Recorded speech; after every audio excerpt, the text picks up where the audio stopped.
प्रिय छात्रों, नमस्कार। मैं संतोष कुमार प्रयागराज से। इस वीडियो में हम 10वीं कक्षा की प्रश्नावली 1.1 के क्वेश्चन नंबर 6 को सॉल्व करने वाले हैं।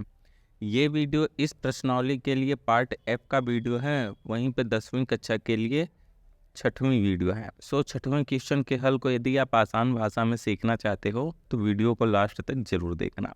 तो यहाँ पे क्वेश्चन लिखा गया है कि व्याख्या कीजिए कि ये संख्या और ये संख्या भाज्य संख्याएं क्यों हैं। यानी कि हमको दो संख्याएं दिया है, एक इधर दिया है और एक यहाँ पे दिया है। अब हमें ये बताना है कि ये दोनों संख्याएं भाज्य क्यों हैं। और भाज्य संख्याओं की हमने आपको परिभाषा बताई थी कि ऐसी संख्याएं जिनका गुणनफल संभव है। ऐसी संख्या जिसका गुणनफल 2 या 2 से अधिक होता है वो भाज्य संख्याएं कहलाती हैं। जैसे 10 क्या है, भाज्य संख्याएं, क्योंकि इसका गुणनफल 2 × 5 है। तो 10 का गुणनखंड तो हमने कर दिया, इसलिए ये कौन सी संख्या होगी, भाज्य संख्या।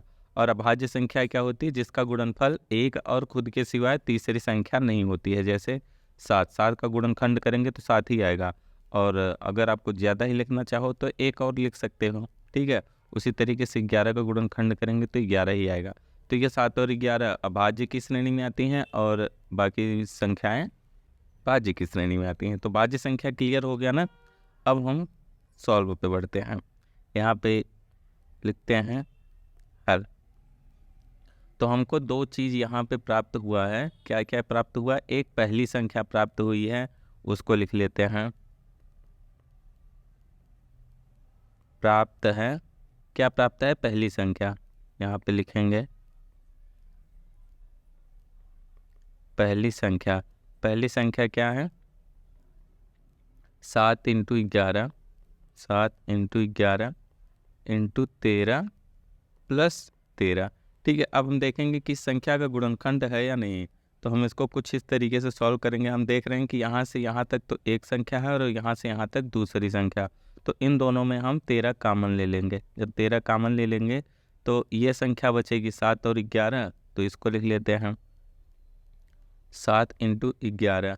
और इंटू में ये 13 तो बाहर आ ही जाएगा, कामन ले लिया है, और एक बचेगा तो एक का मल्टीप्लाई इसमें करेंगे तो कोई फ़र्क नहीं पड़ेगा, तो हम एक छोड़ देते हैं। और ये जो 13 है, इस 13 के स्थान पे भी एक बचेगा, तो ये वाला एक हम लिख लेते हैं, क्योंकि ये प्लस में है। अगर गुणा में होता तो इसको भी हम छोड़ देते हैं, ठीक है। तो यहाँ पे 13 और इन दोनों को जब हम इन दोनों का मल्टीप्लाई करेंगे तो 11 सते 77, और 77 में एक जोड़ेंगे तो कितना आएगा, 78। तो हम लिख लेते हैं 78। तो आगे जब हम इसको करेंगे तो कितना आ गया, 13 × 78। यानी कि यहाँ पे जो पहली संख्या है, इसका जब हमने आगे सॉल्व किया तो हम ये देख रहे हैं कि इसका एक गुणनखंड मिल रहा है, यानी कि दो संख्याएं गुणनखंड में हैं। और यदि किसी भी संख्या का गुणनखंड दो संख्या से अधिक होता है या दो संख्या होता है तो वो कौन सी संख्या होती है, भाज्य संख्या होती है।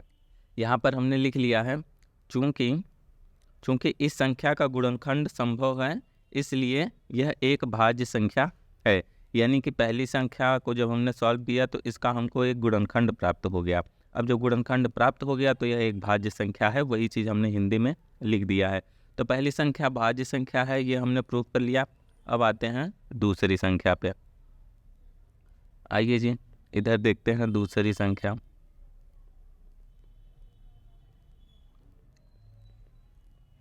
दूसरी संख्या क्या थी, 7 6 5 4 3 2 1 + 5, यानी कि 7 × 6 × 5 × 4 3 2 1 + 5।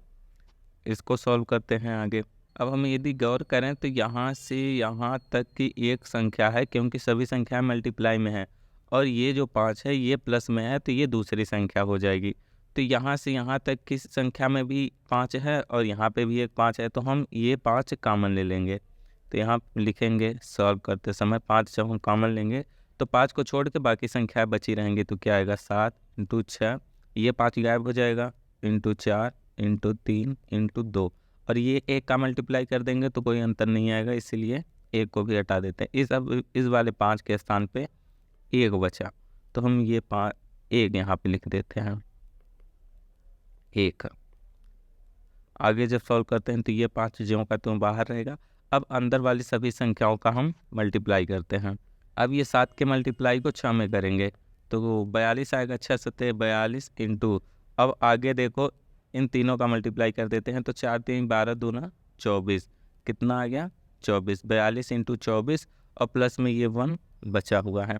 अब 42 और 24 का हम आगे मल्टीप्लाई कर देते हैं। 42 और 24 का 4 दूनी 8, 4 चौक 16, 2 दूनी 4, 4 दूनी 8, 8 0 8 1 9 1 10, 1008। चलो जी हम आगे सॉल्व करते हैं। 5, अब इन दोनों का मल्टीप्लाई किया तो हमको 1008 प्राप्त हुआ है। 1008 और प्लस में ये 1 तो बचा हुआ है तो इसको भी लिख लेंगे 1। अब आगे जब सॉल्व करें तो 5 इंटू 1008 में 1 जोड़ देंगे तो 1009 हो जाएगा।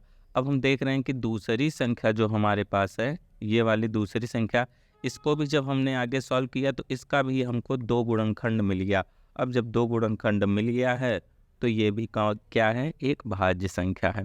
इस चीज़ को हम यहाँ से हटा देते हैं और यही चीज़ जो यहाँ पे लिखा हुआ है इसको हम यहाँ से कॉपी कर लेते हैं। ठीक है, यहाँ पे पेस्ट कर देंगे, यानी वही चीज़ हमको यहाँ भी लिखना है तो लिखने से अच्छा कॉपी पेस्ट मार दिया। तो अब आपको समझ में आ गया होगा। हम एक बार आपको क्विक रिवीजन करवा देते हैं कि हमने कैसे सॉल्व किया। देखो क्वेश्चन में हमारे पास 2 संख्याएं थी, हमें ये चेक बताना था कि ये दोनों संख्याएं भाज्य हैं या फिर नहीं हैं। तो हमने पहली संख्या को लिया, जब इसको हमने सॉल्व किया तो हमको 2 गुणनखंड प्राप्त हो गया। अब जब 2 गुणनखंड प्राप्त हुआ है जिसमें से एक नहीं है, यानी कि एक संख्या, तो ये कौन सी संख्या हो जाएगी, भाज्य संख्या। यदि एक ही गुणनखंड प्राप्त होता तो अभाज्य होती।